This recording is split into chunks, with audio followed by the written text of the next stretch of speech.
Nagsagawa ng clearing operation sa mga otoridad sa kahabaan ng Chino Roces Avenue Extension na nag-uugnay sa Makati City at Taguig.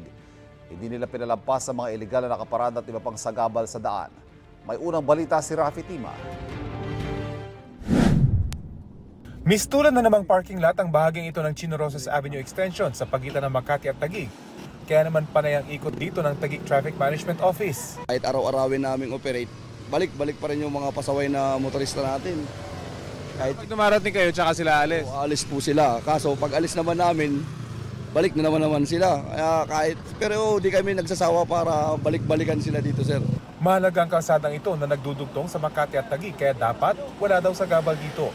Dahil walang espasyo sa pagitan ng bangketa at mga establishmento tulad ng car wash at talyer na ito, sa kalsada na mismo nakapark ang mga sasakyan. Pero ang jeepney driver na ito, hindi natinag sa kabila ng operasyon ng Taguig TMO. Nasa bahagi na kasi siya ng Makati. Sinisita rin naman daw sila dahil alam niyang bawal. Pero may lehitimong dahilan daw siya. Di ba po nasa batas, pag napapagod ka, pwede ka magpahinga sa kalye, sa tabi. Kailangan naman pipilitan naming bumiyahe na ganito oras. Napakainit, hindi mamamatay naman kami. Pero huwag lang naman daw sila ang sisihin na sagabal sa kalsada. May isang eskwelahan daw dito na nagiging dahilan ng traffic tuwing labasan ng mga estudyante. Dahil eskwelahan, pinapayagan magpark. Alas 3, marami po. Ayon sa kapitan ng Barangay Magallanes, kinausap na nila ang naturang eskwelahan.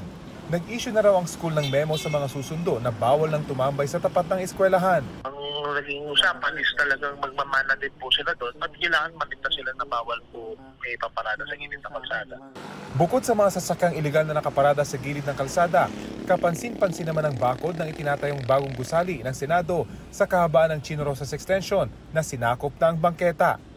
Ang mga dumadaan dito, kailangan tuloy tumawid sa kabilang bahagi ng kalsada para doon maglakad. Matapos ipaalam ng GMA Integrated News ang puna sa Taguig LGU, titingnan daw nila ang issue lalo pat wala naman daw nagre-report sa kanila nito. Sinusubukan din namin kunin ang panig ng kontraktor ng gusali. Ito ang unang balita. Rafi Tima para sa GMA Integrated News. Kapuso, para laging una ka sa mga balita, bisitahin at mag-subscribe sa GMA Integrated News sa YouTube. Sa mga kapuso abroad, samahan nyo kami sa GMA Pinoy TV at sa www.gmanews.tv.